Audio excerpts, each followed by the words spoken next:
जिनके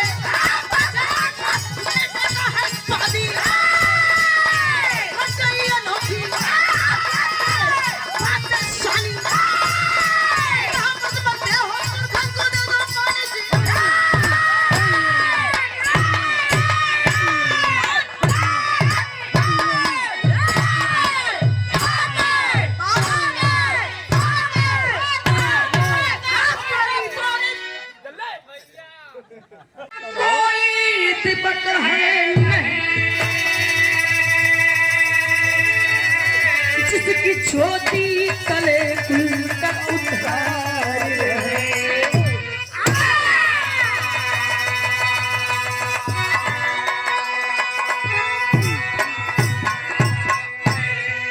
बड़ी मिजाजी है बजाए के आवाज।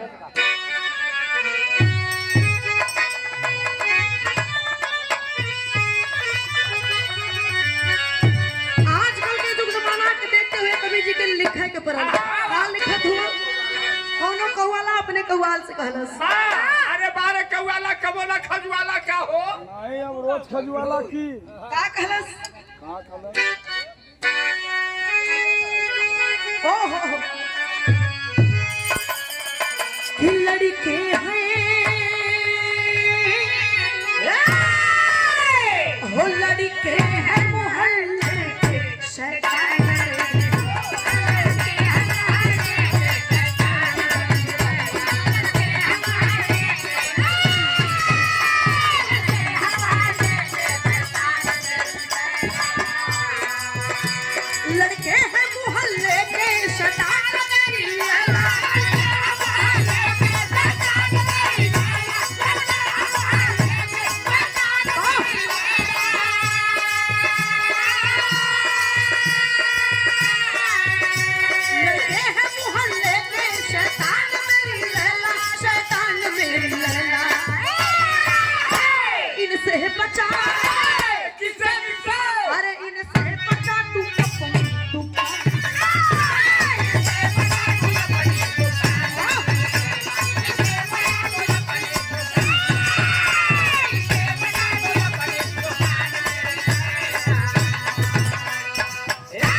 होते कैसे हैं?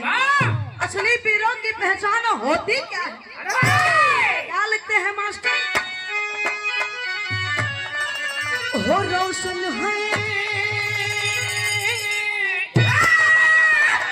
वो रोशन है जिनके चंद का इतिहास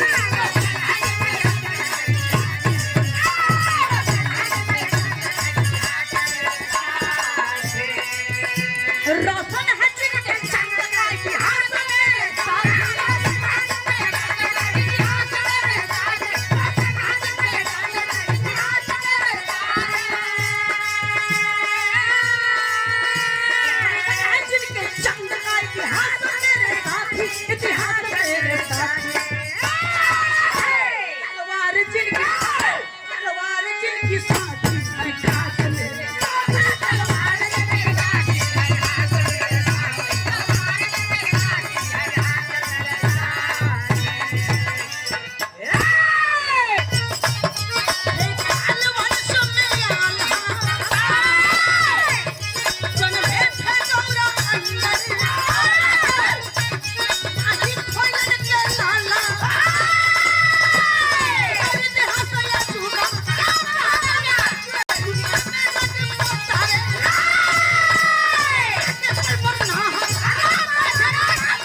कौन भी रस हुआ?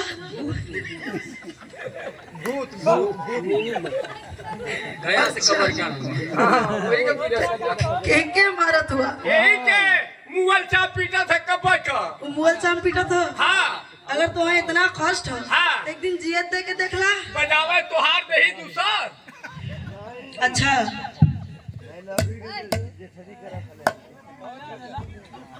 तोहार सामान दुनो औरी के बजावत बजावत फाड़ दही ढोलकिया हो।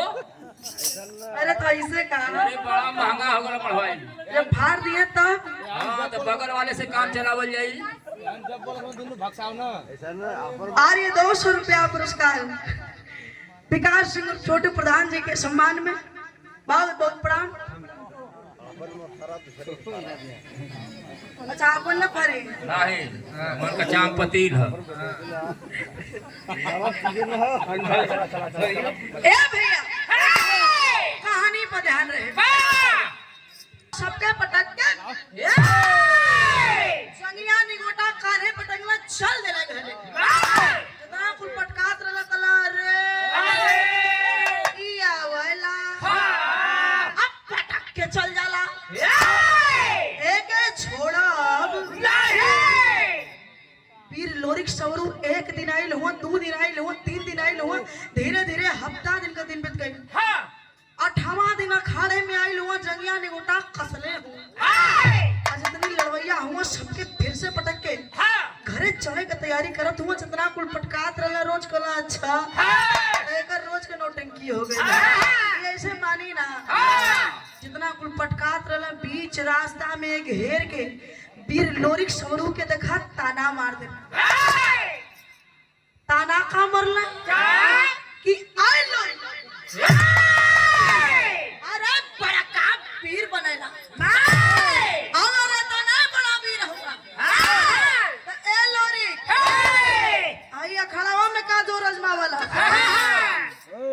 आई लोरिक आई अखाड़े में जोर मत अजमावा। हाँ जा घरे गद्दा वाले अखाड़े पर याद करा लेके था गद्दा वाला अखाड़ा हाँ हो ई कौन अखाड़ा हो? उमर पॉइंट बनैले पाई हाँ हो का पाई 32 नंबर मिलाला 32 नंबर मिलला। हाँ हो कबो कबो 40 नंबर हो जाला। अच्छा और ये 500 आदरणीय रमेश यादव खरी वाले जिनका बड़ा आशीर्वाद बड़ा सहयोग कलाकारों पर रहता है। बहुत बहुत बड़ा वीर बनेला अगर तो नहीं बड़ा वीर होगा। तो ई बतावा कि ऐ लोरिक आज ले तोहरे बाबू और दादा का पिंडादान काहे ना अरे बाप रे बाप हिरे का खून लगा लूगा। के देखा जोर के रोज पटका सही ताना मारत हुआ। वीर लोरिक का आखिर भाव का हो ओ घरी एक लाइन तर्ज है मास्टर। बड़ा पुरान तर्ज है। हाँ बारह पुराण वैसे पुरान चीज का नाम आगे बता रही हाँ कि पुरान चीज बड़ा मौके पर काम देवेला। हाँ जैसे में पुरान गुड़ हाँ पुरान चाउर हाँ पुरान दारू हाँ पुराण मेहरारू मेहरारू हाँ हो गुड़ चाउर दारू तो सुन ले रही भैया। आई मेहरारू कोने काम आवली तोरे जैसा नैकिन के बतावली का बतावली? ऐसे दाल हाँ। दाल में नमक ये बतिया साफ साफ ना बोल सकेला। साफ साफ ना पकड़ सकलू तर्ज जो है हो।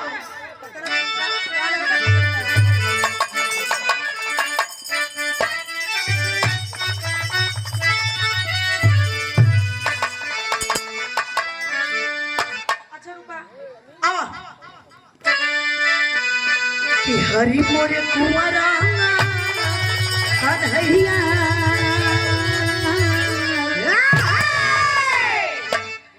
अरे हरि मोरे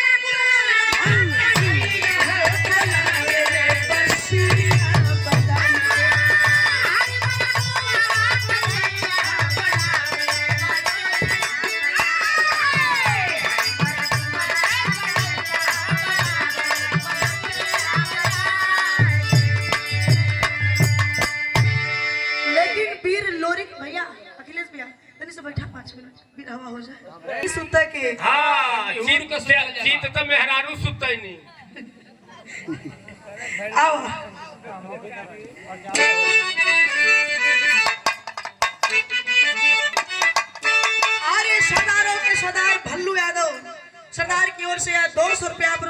शाहूपुरी की धरती से